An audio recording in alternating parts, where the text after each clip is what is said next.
8 o'clock on a cloudy and muggy and wet May 26th on Tuesday. I'm here at Eves Provincial Park.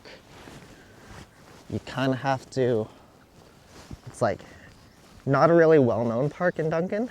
I mean, it's 15 minutes north of Duncan, and you have to drive up and down this little road that's easy to miss and feels like no car should be driving through.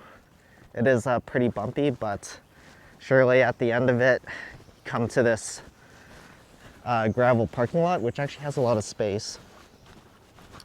I don't know where I should start, actually. I should take a look at that map again.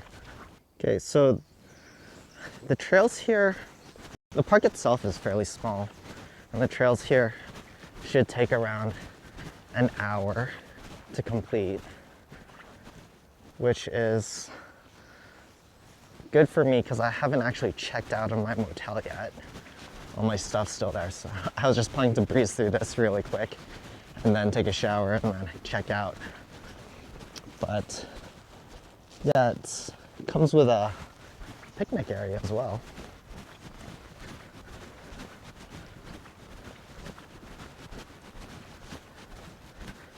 So in this park, there's supposed to be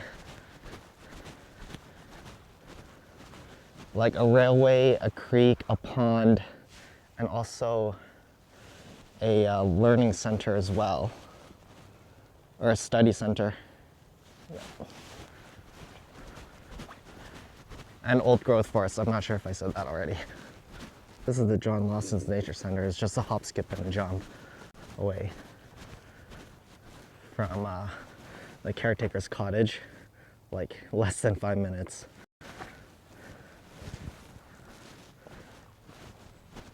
I think right now it should be closed. Or maybe not. Oh, it's open. Oh, this is nifty. Is there a light?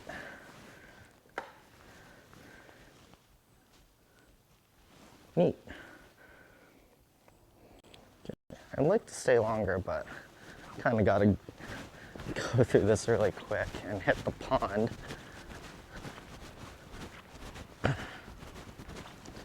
Which I hope I'm going the right way.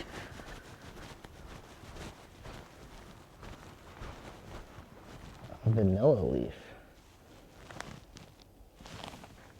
So the thing is, there isn't really any markers. Kind of just got to trust the trail.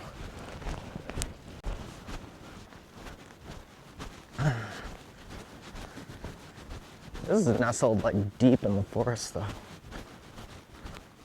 Oh, there's a bird.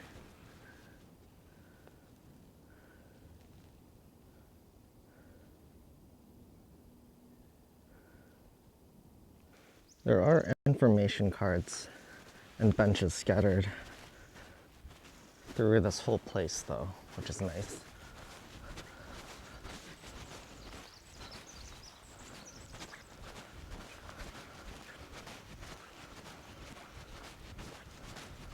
So, not gonna lie, when I heard there's a railway trail, I kind of expected there to be a railway the entire way. But no, it's just a single track. And then there's an and there's signage there. An information board about the Mount Sticker Railway, which, let's see here, E&N Railway.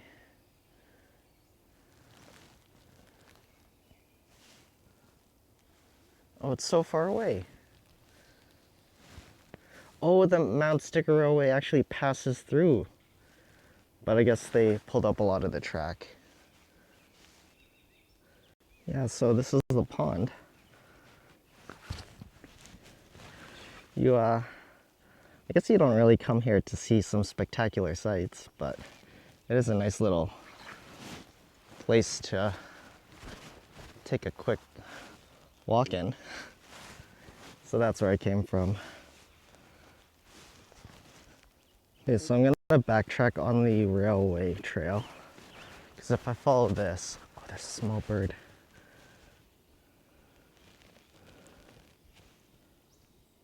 Oh, he went.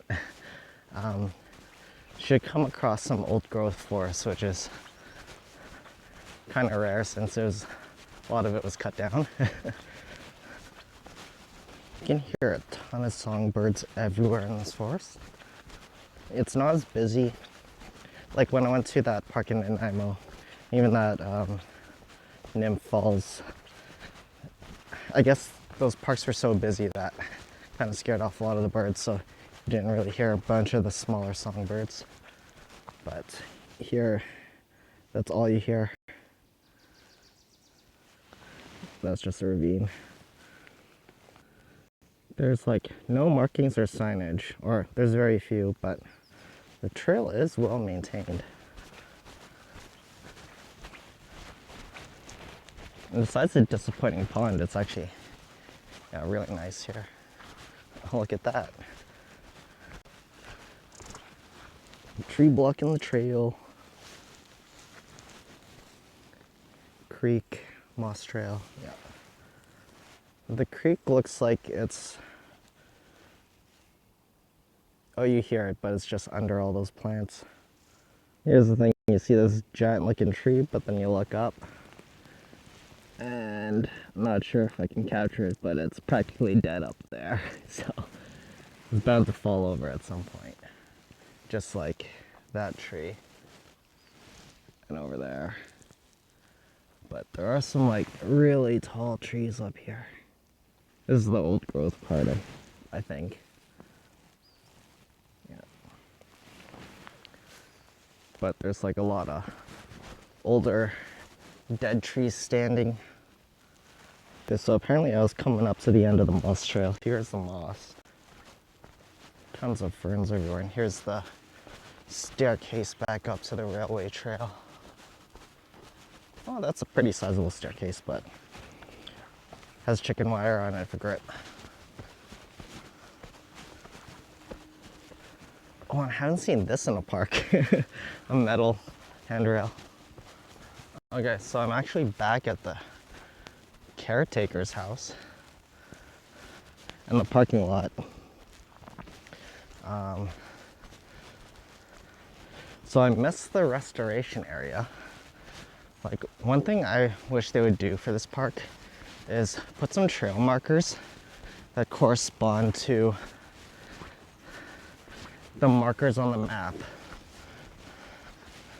besides the buildings, but like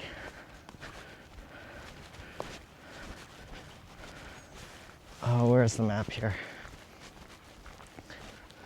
Like, it's kind of hard to tell about when you enter the old growth forest, or I didn't even see those stairs. It was more just like a gradual downhill for the moss trail.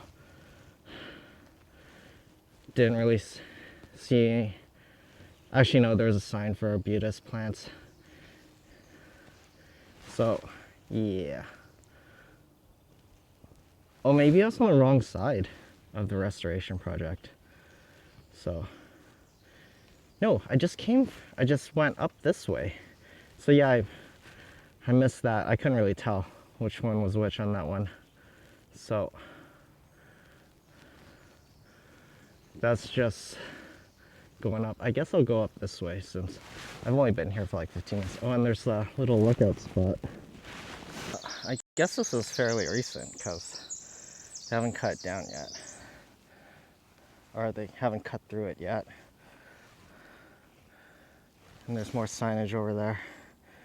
So the root disease ahead, dead standing trees. I'm not sure which ones are dead. Like that big one still seems like it has some leaves up there. But looks like there's some root disease trees along this part of the trail. And then this trail seems less traveled on. Looks still pretty obvious. This is going up to the lookout. Yeah, and definitely walking up a mountain.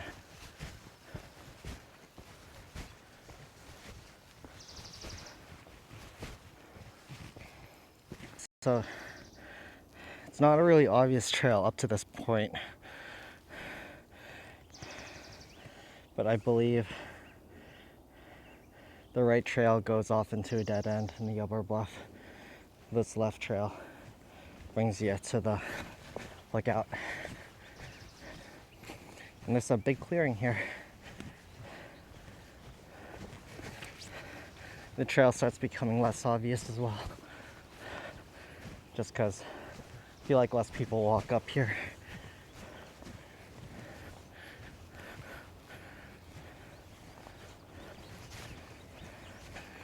I'm just following the moss at this point. I'm not sure, actually. That kind of looks like a trail. Yeah.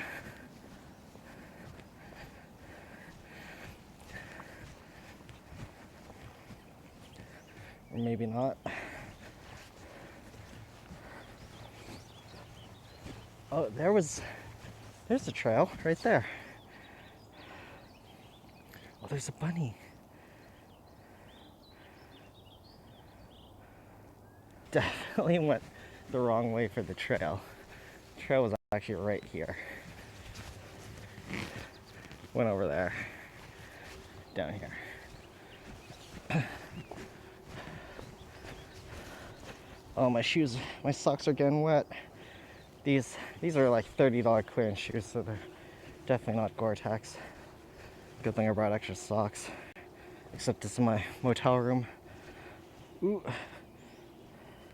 Definitely would recommend hiking shoes if you're going up to the upper and lower bluff. I found it was actually easier to walk on the grass than it is on this bare rock. But then there are points where it gets a little too steep that you kind of have to walk on bare rock. The slippery bare rock. Beauty in the bluffs. Wildflowers. There isn't many wildflowers at the moment though. Crosses the road that you have to go down. It's a squirrel somewhere up there. But yeah, it kind of looks like a sketchy road. There's even a sign that says blind corner honk.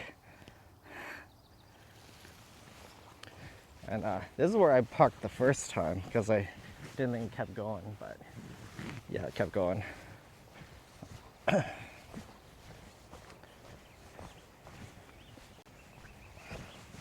Oh, that's slippery.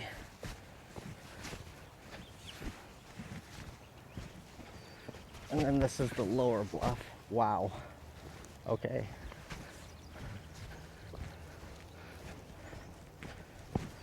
And this is it. This is the lookout. You got the fog and mist rolling in along those mountains.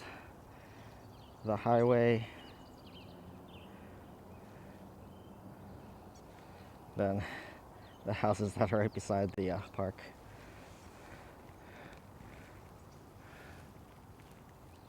Now this is pretty.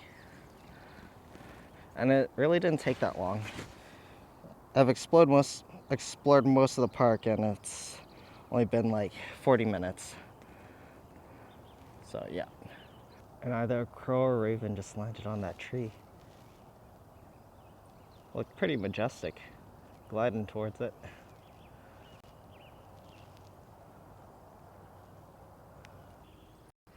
There's another bird. Blends in really well with the rock. So I really don't feel like going uphill and downhill again. So I'm just gonna follow this road down to the parking lot. So here's the blind corner, meep. And it's hard to see on the camera, but it's super bumpy on this road.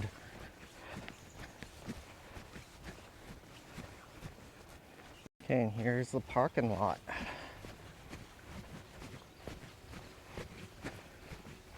It's a very small park, but it's if you don't have that much time, it's really nice to actually go through. Which I don't have a lot of time, although I was planning to stay here until 9, until the visitor center opens up so I can buy a fridge magnet, but I guess I can just wait in the visitor center parking lot. Oh, I just saw a squirrel to my left, but it climbed up. I'm here at the visitor center, which is attached to the Forest Discovery Center. That's marked by a locomotive and a crane. And is absolutely pouring right now. Let's see if they have a fridge magnet. Oh, I think that's an employee just opening it now, so I'm just gonna wait. Let's take pictures of the locomotive first, I guess. Okay, my last fridge magnet of the trip, and I mean, all of the visitor center employees are usually really nice. She was very nice in there as well. There's a Discovery Center. I don't think it's open for the season yet. It's usually open during the summer, but they have like a mini train you can also ride on. Read 'em and weep. All my fridge magnets I got. I actually lost my Shimana's fridge magnet that I got on the first day. I've checked through all my luggages and backpacks. I don't know where it went, but I don't mind doubling back to Shimane. It's only 20 minutes from Duncan. This is the one I am most disappointed about. This was $12 after tax, and it's like the worst magnet. Even like the Parksville magnet, it's pretty generic. I've seen magnets like this that have all the towns on Vancouver Island. Like you have a Tofino one, Ucluelet, Victoria one. But this, at least all of these were $7 or under.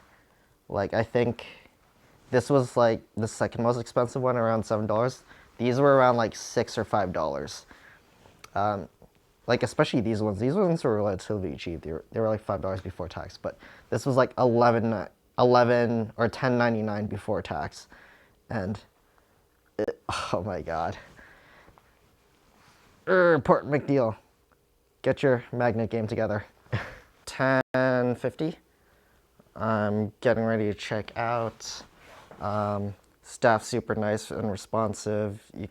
There's even a phone number you can call them if they're not at the front desk. I mean, it's not all sunshine and rainbows. Like the water pressure in the shower was pretty abysmal. Like barely anything.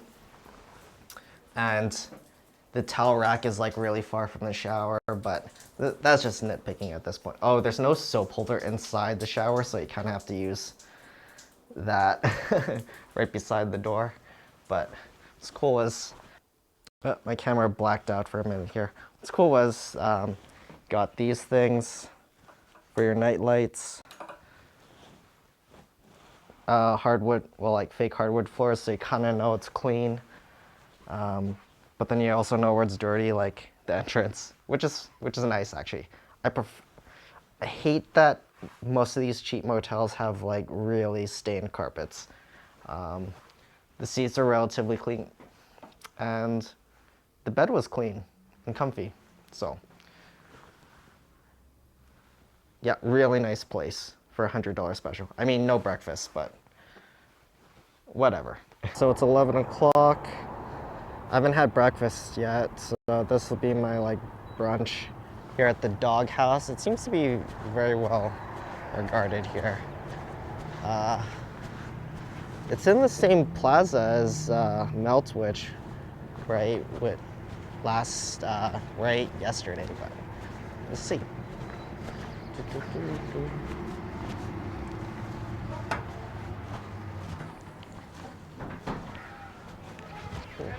Hello. So this place is packed right now. Huge menu. Desserts. Yeah. Messed up. I ordered corned beef hash. It came with all this, with the coffee. I also ordered an apple pie, so I'm not sure if I'm gonna be able to finish all this. Okay, what the heck? This is like a quarter of a size of a usual pie. Oh, so just got out of the doghouse. I ate so much food it like hurts to move. It was about $40 after a tip. I mean, the hash was like 25-ish dollars or 28, I can't remember. And then the pie itself was $8. And then tip was like around $4 or $5. So yeah, the portions were huge and the flavor was very good. Service was very good, so definitely worth it. And it's like, I would say it's a place to revisit if I ever, I mean, it's a place to visit again. If I'm going through Duncan, going to Nanaimo, or if I'm going to visit Duncan again. So yeah, definitely worth it. 1:20, I'm back here in Chemainus. I have 30-ish minutes, 30, 40-ish minutes to find a new fridge magnet. And there's also one other place I want to check out here, but I remember I got the original magnet in like a British themed store. I think on the right side, but somewhere around here. Okay, this is the place where I bought the first magnet.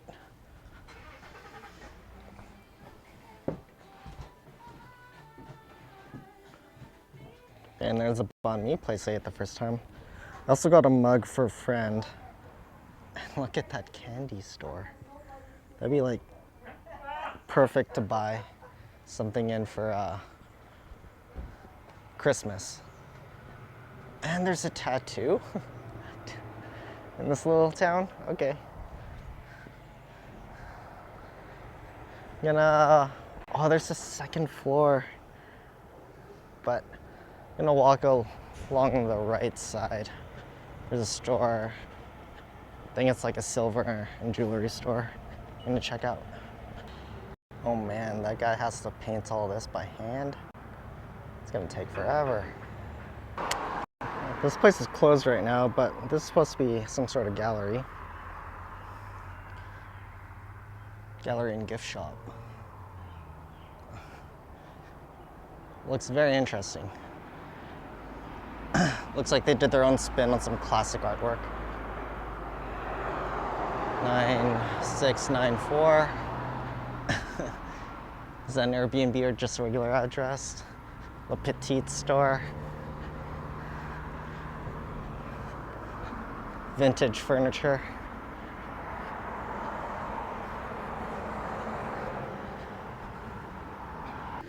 So it is hot right now.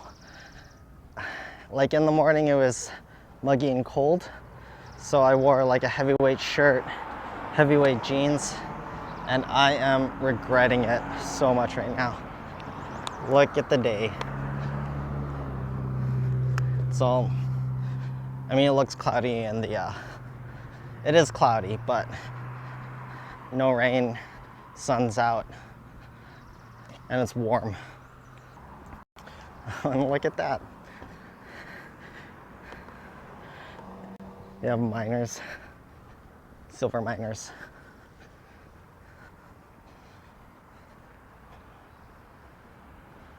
Oh, it's closed. Oh well. I really like Chemainus. I find that it's super unique, super walkable. I'd like to stay a little longer again, but it's 1:45. It's like a 15-minute drive to Ladysmith, and I gotta pick up the cinnamon buns, so off we go.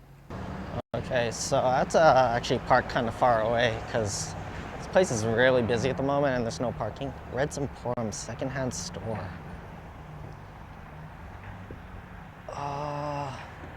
No, I gotta go pick up. Old Town Bakery. I feel like that's the bakery the old lady yesterday asked me, or was yelling at me where it was. But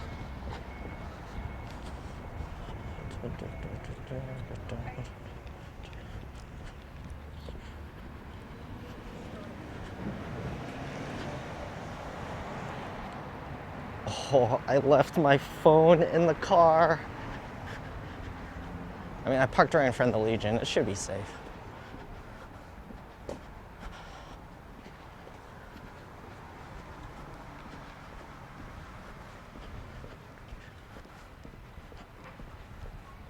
Is it this?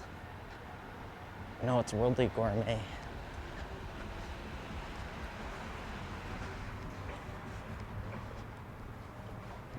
Here it is, Old Town Bakery. Yeah, this is the place.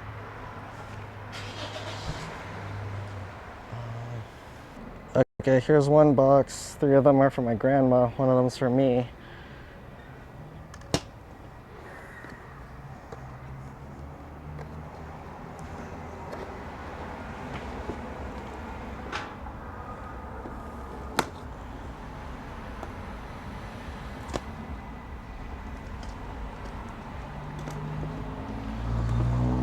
And here's the other box. Oh, they put 2 of the...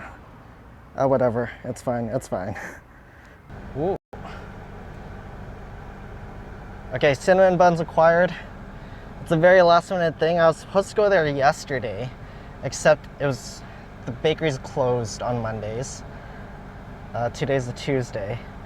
Now the problem is it's really hot right now. I'm wearing really thick clothes, so I'm sweating, even in the air conditioning.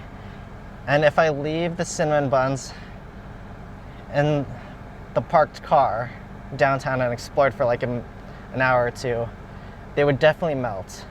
I also have like all my luggage there. I'm sure parking there is safe in downtown Duncan, but I don't want to take the chance. So I think I'm gonna go home, and then I'm gonna have to go back to Duncan and explore some other time. One thing's for sure, Vancouver Island is so dang pretty. Like, you can find pretty parts of any town or city, but like driving between communities where it's just cutting through forests and cutting through mountains with big wide open skies, yeah, you just can't match it anywhere else. Like, if you drive on the mainland between communities or cities, all you see is suburban hellscape or farms. Farms can be pretty on their own, but it's not forests or mountains and big open skies. Especially that portion from Campbell River to Port Hardy, when you're just in the bottom of the valley, and then it's just mountains on your left, mountains on your right. I feel like that's something everyone on the island should experience, like at least once, like driving through there, because yeah, that was quite the sight. So yeah, I guess this is the end of my road trip, going back to Victoria, back to real life. It was fine. It was fine. It was fun. Yeah, there we go. It was fun. It was long.